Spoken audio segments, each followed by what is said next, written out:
long wait is over. I'm very happy and proud to be able to present the most track-oriented GT car we ever developed to date, the new GT3 RS.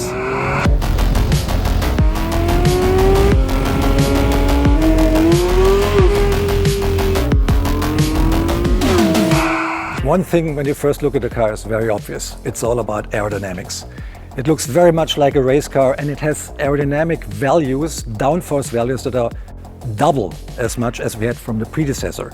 That means at 285 kilometers per hour, there's 860 kilos of downforce on the car. And even at 200 kilometers per hour, we have 410 kilograms. That is a lot, and that helps a lot on cornering speeds, especially in high-speed corners. And how did we achieve that? Active aerodynamics. A huge rear spoiler, 6 feet wide, higher up in cleaner air than ever before, and 2 modules hidden beneath the front lamps that have active diffusers that work in synchronicity with the rear flap that goes up and down to get maximum performance on track. And this car does not only feature a lot of aerodynamic components that we use in the GT3 R race car, we even stole a feature from Formula One, which is a drag reduction system that the pilot can activate via a button on the steering wheel to reduce drag and give the car the best performance out of the corners on the longer straights. Everything on the car has a function. If we start with these nostrils here on the front hood, they're there to guide the air that exits from the radiator, which is hot, to the sides of the car, to both sides of the car, and keep the air outward of the center section where the intake system of the car is located. The cooler the air, the more oxygen we have, the more power the car can produce. And we're doing this by these nostrils and these fins here on top of the roof, which have a slightly curved geometry to guide the airflow away from the center section. This radical aerodynamical concept is not only in the middle section of the car, it's on both sides of the car as well. The airstream enters here, and there's not a radiator anymore like on the predecessor. There is a module hidden beneath the headlamps that is electronically operated with 2 diffusers. So we guide the air through these diffusers, guide it on through the control arms and all the suspension parts here, which are shaped aerodynamically. So we have a profile on each control arm here that contributes to the downforce of the car big time. We have another 40 kilos of additional downforce solely by using this aerodynamically shaped control arms. If the air goes on, it gets ventilated through these vanes up above, which we know from the predecessor, which work a little bit more efficient even. And we use this section here, which is a little bit drawn to the inside, to exhale the air a little bit better out of the wheel wells. And for that, we had to construct a new door that is made of carbon fiber. These vanes here guide the air close to the body to prevent swirls that are causing back pressure. We don't want to have that. And then guide the air here through the side of the car into these intakes here, which are not used anymore for intake charge of the car, which are part of the aerodynamical concept to accelerate the air, guiding the air mostly and as flat as possible to the side of the car by using these vanes here. And that's not everything. There's a lot of air entering in the front, underneath the front splitter. The whole under construction of the car is full of vanes and guiding flappers to get the best aerodynamical results. A lot of speculation was going on what kind of engine would be in this car. It's a 4-liter flat 6-cylinder engine, normally aspirated. It has 525 horsepower, so that's 15 more than on a GT3. How did we do that?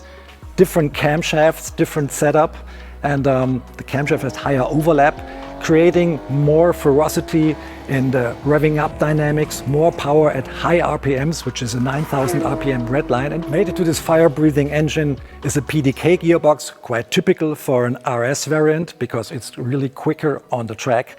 And this gearbox has a shorter final drive if you compare it to the GT3's unit to compensate the bigger wheels. 335 section tires, wider track, all ball-jointed multi-link rear axle, the newest generation of race dampers in this car, and this is neatly mated to the front end of the car, which has a 275 tire, a wider track than on the GT3 by 29 millimeters, and whole bespoke new wheel guiding components like the control arms or the wheel knuckles. We have a deeper pivot point here, so that gives us kind of an anti-dive system to the car that enables us to keep the car always at the same pitch, including under very hard braking. So that means that the distribution between the front downforce and the rear downforce on the car always stays the same, and the car is very controllable because there's no shift in downforce on the car.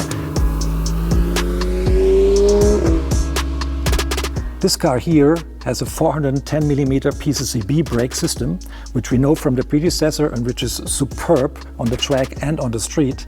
As standard equipment, the car comes with a steel rotor, which is revised and enhanced over the ones we use in the GT3. The steel rotors are thicker to create more longevity on the track, and the rear calipers on this car have a different piston diameter to get even more stopping power from the super wide rear to create the best stopping times and stopping distances I think we ever had on any street car in Porsche.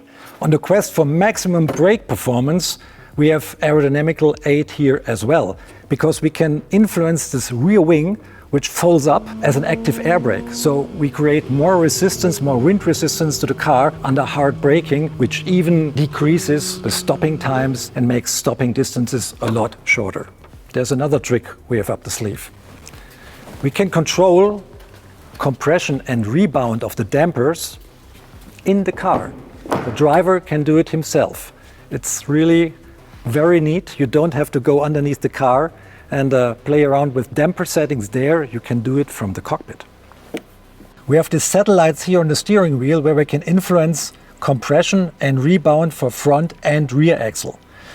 By turning the knobs, which are mirroring the same position than the satellites here, you can adjust rebound more or less front and rear and can create your own individual setup. But the PASM system, the damper control, is not all you can do here.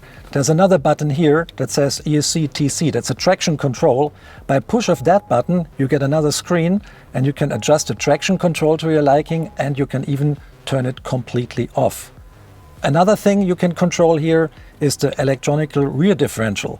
You can influence the values for coast and power to your liking. Very good if you have damp conditions or if you have a bumpier road, and you can influence the car's behavior upon braking and exiting the curve by a big time here.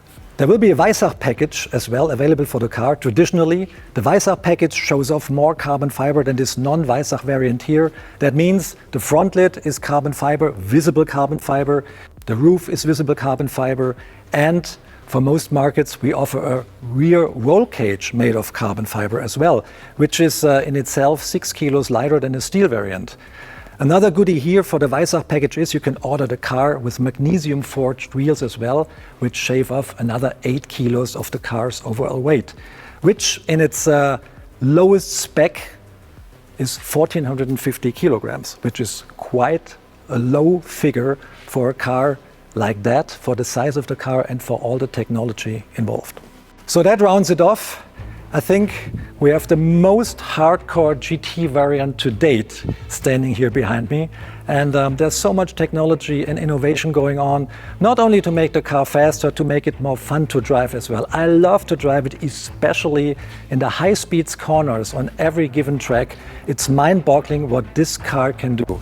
It's so much fun, and I really love to drive it, and I'm absolutely sure you will love it too.